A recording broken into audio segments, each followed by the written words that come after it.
আসসালামু আলাইকুম। আজকের ভিডিওতে আমি দেখাবো মুরগিকে খাঁচার ভেতরে রাখা ভালো নাকি মশারির ভেতরে, কোন পরিবেশটা মুরগির জন্য খুবই স্বাস্থ্যকর হবে।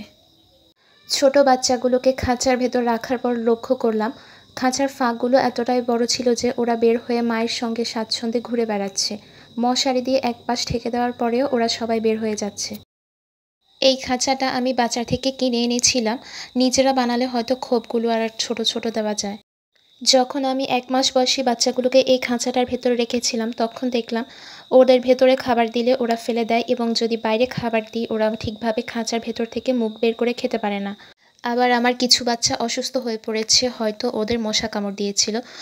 এর আগেও আমি মুরগিদেরকে মশারির ভেতর লালন পালন করেছি। আলহামদুলিল্লাহ আমার মুরগিগুলো সুস্থ ছিল, অসুখ বিসুখ কম হয়েছে। কিন্তু এবার ভেবেছিলাম খাঁচায় লালন পালন করব, বাট হলো না। এই পদ্ধতিটা খুবই সাশ্রয়ী, বলতে গেলে খরচ ছাড়াই। আপনাদের কাছে যদি পুরনো কোনো মশারি থাকে সেটি আপনারা ভালোভাবে ধুয়ে এভাবে টানিয়ে নিতে পারেন, চারিপাশ ইট দিয়ে বদ্ধ করতে পারেন।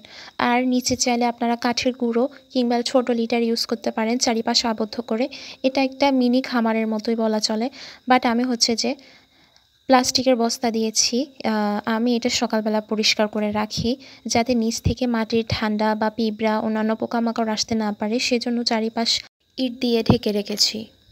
এটি লাভজনক কেন বলছি, কারণ আপনি যদি গ্রামে থাকেন, কিছু দেশি মুরগি লালন পালন করেন এবং সেগুলোর জন্য যদি আপনি একটা খামার তৈরি করতে চান, তাহলে খামারের চারপাশে দেওয়ার জন্য নেট বা জাল লাগবে, উপরে টিন লাগবে, নিচে লিটার দিতে হবে, খাবার পাত্র, পানির পাত্র এবং রোদ বা ছায়ার ব্যবস্থা করতে হবে। রাত্রিবেলা লাইটের ব্যবস্থা করতে হবে, কিন্তু এখানে অত খরচ নেই। আবার আমার কিছু ১ মাস বয়সী মুরগি ছিল, ওদেরকে আমি খাঁচায় রেখেছিলাম। এখানে ওদের খুবই অসুবিধা হচ্ছিল, তাই আমি ওদেরকেও ভেবেছি যে ছোট মুরগিগুলোর সাথে ছেড়ে দেব।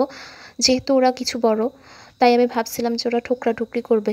কিন্তু না, ওরা আসলে উড়ে বেড়াচ্ছে, মনের আনন্দে ঘুরে বেড়াচ্ছে, খাবার খাচ্ছে, পানি খাচ্ছে এবং রোদ পাচ্ছে। এজন্য ওরা অনেক স্বাচ্ছন্দ্য বোধ করছে, একজন অন্যজনকে ঠোকরাচ্ছে না। এভাবে মুরগি পালন করা শুধু আরামদায়ক না, অনেকটাই লাভজনক বলা চলে। অনেক খরচই বেঁচে যাবে। যদি আপনি একটা ছোট খামার দিতে চান অনেক খরচ পড়বে, আপনার সেই খরচগুলো লাগছে না।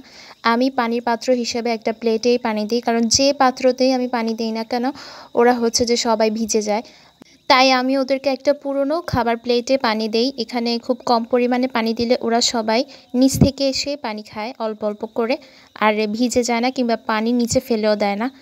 আপনার যদি মনে হয় যে চারিপাশ থেকে কুকুর, শিয়াল বা বেঁচে আক্রমণ করতে পারে মশারির ভেতরে থাকলেও, তাহলে আপনারা পুরনো কিছু টিন চারিপাশে দিয়ে দিতে পারেন, দুপাশে দিলেও চলবে।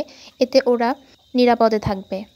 এখানে ওরা ঠিকভাবে খাবার দাবার খাবে, সুস্থ থাকবে এবং কম সময়ে এদের ওজন বাড়বে। ওদের স্বাস্থ্য এবং বৃদ্ধি উভয়ই ভালো থাকবে। আর এটা আমি আমার অভিজ্ঞতা থেকে শেয়ার করলাম। আমার ভিডিওগুলো যদি ভালো লাগে এবং উপকারী মনে হয় তাহলে প্লিজ সাবস্ক্রাইব করুন চিকেন টিপস, আর লাইক দিন, শেয়ার করুন। ধন্যবাদ সবাইকে। আসসালামু আলাইকুম।